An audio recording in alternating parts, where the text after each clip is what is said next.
Hello everybody and welcome to St John's College on a winter morning. I'm here with a very special guest. Who are you? Introduce yourself. Hello everyone, my name is Louisa and I'm Life of Lou on YouTube. Awesome. And I'm a medical student here at Cambridge. Thank you so much for joining me today. You're welcome. So I know this happened 5 years ago, but still very well done on Thank getting into you. Cambridge for medicine. Absolutely crazy. And yeah, I want to talk a bit about your application process and how you got in. Okay. Firstly, which college did you do your interview for? Yes, so I interviewed at a college called Trinity Hall, which is just kind of down the river from here. And that's where I ended up getting an offer from as well.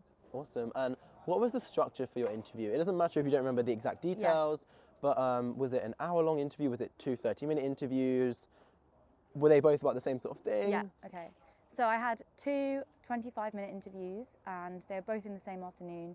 Each interview had two different people interviewing me in each one.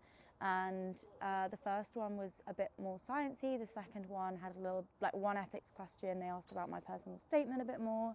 But both were very heavy on the science and like A-level content, I would say. Nice. Because I don't know if this is true, I've heard that for humanities students, it's a lot more based on the personal statement.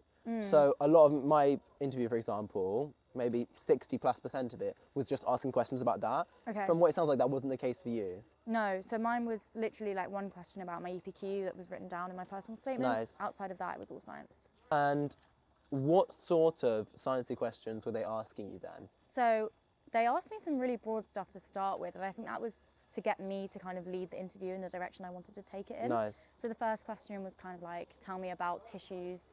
And then I was panicking a little bit inside, like, what do they want me to say? Yeah. Like, this is really vague, like really broad. So I brought it back to basics and was like, okay, tissues are made up of cells. Cells are made up of organelles. Organelles are made up of proteins, lipids, carbohydrates.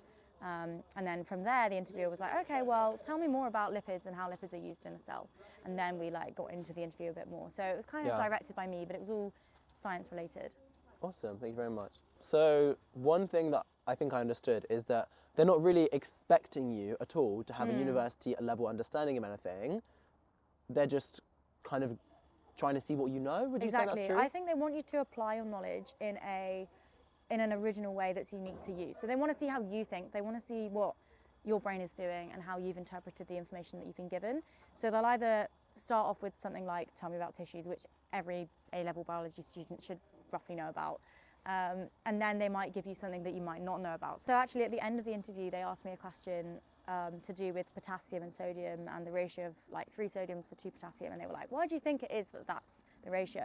And I was like trying to come up with all these answers and make this theory. And then at the end they were like, do you know what? We actually don't have an answer. This is like something we're like not sure about. This is a part of medical research at the moment.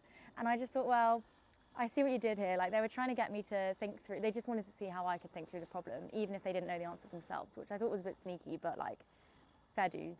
Yeah, I think this is one thing that is common to all Cambridge interviews and Oxford interviews as well, is that they will ask you questions for which there's not necessarily an answer. Yes. They just want to see, how is this person going to deal with new information? Why? Because that's what it is like here. The supervision system or tutorial system at Oxford means that you have lessons, not necessarily every day, but several times a week, where it's just you, one other person and a teacher. So you need to be able to kind of support your opinion and deal with new information. Yes. So was that the only example of them kind of giving you an open answer question or something that didn't actually have an answer? Or did that only happen I think that was the only thing in that interview, yeah. But in the second interview I had, they asked me, they gave me a graph and it was like an oxygen dissociation curve, which is again an A-level biology concept. And then they asked me what I thought would happen, what could happen that would make the curve shift in one direction or another. So again, it was quite a theory-based question. There is actually an answer to this and we did get taught it in the syllabus, but I think they were testing my memory recall a bit here. And then like, not stupidly, but I then was like, so we've talked about the curve shifting left, when would it shift right? And then the interviewer was like, well, you tell me. And I was thinking, no. So yeah, I asked about this and then I thought, oh, damn, I wish I hadn't asked now because now they've asked me and now I have to come up with my own answer to my own question. Yeah. Which was a bit tricky, but it was good fun and they helped me and they worked with me to get to the answer. So I think it's very true what you said, is they're not testing memory recall, because whereas at A-level and GCSE, even though there's a lot of content, you can pretty much memorize it all by heart and just give question answer. Yeah. That's not what they're looking No. for. Obviously, great if you've got a lot of It information helps, yeah, it memorized, definitely but helps, but it's not what they want. interesting. And so thinking about the day of your interview, I know that this year some people have online interviews, some Yes. people have in-person Yeah. interviews.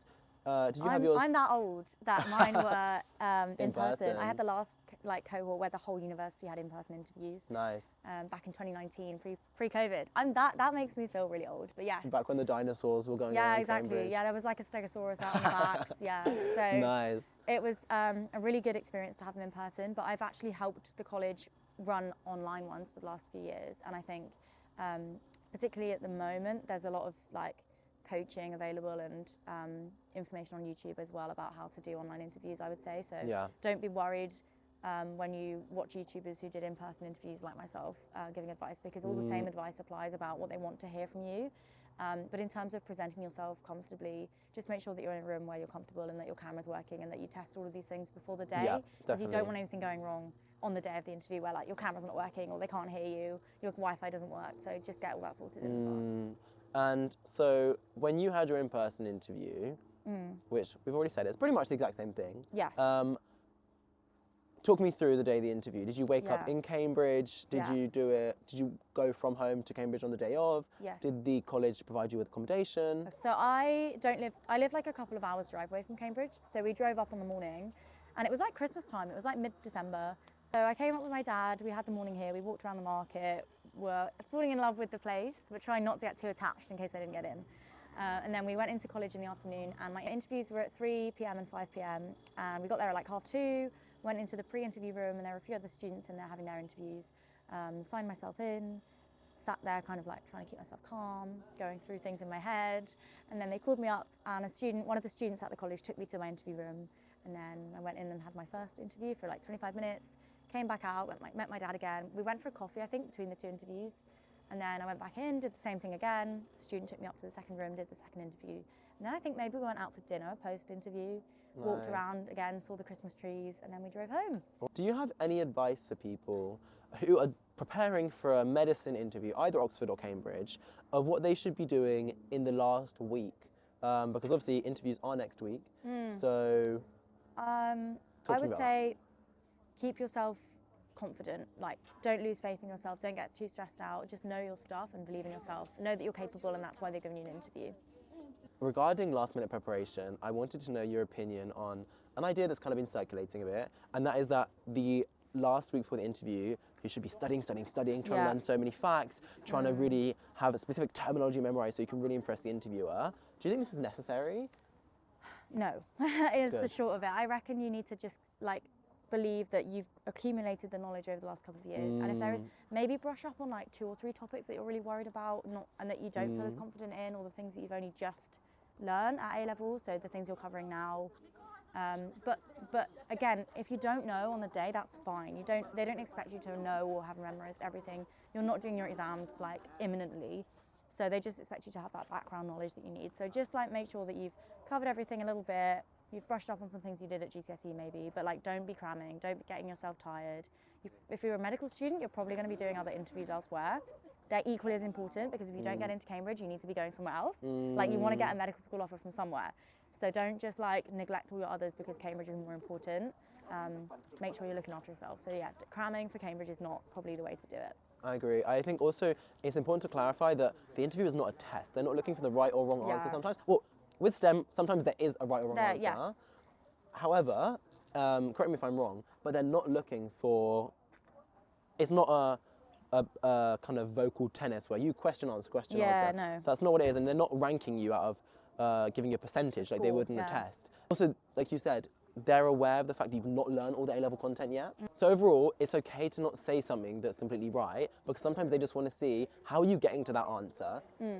If you say something, oh, maybe this could be the answer. Oh, I'm thinking that because I've seen this experiment before, which Yes, makes me think of this, exactly. or this required practical, this leads me to this answer, and they can say, no, not quite. They're helping guiding you Yeah, to get there. they will. It's not expecting to have the right answer right away. No, absolutely. And finally, Oxbridge medicine candidate, what's your top tip?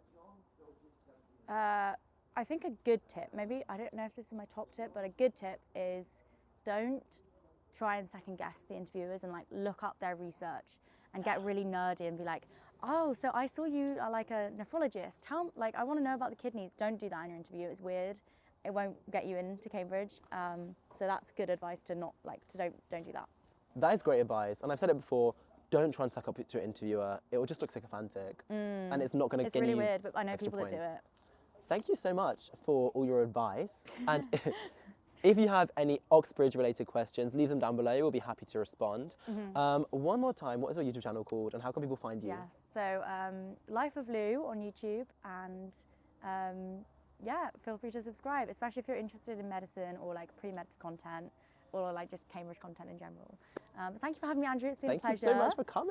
No Thank you worries. so much for watching, everybody. Take care. Bye. Keep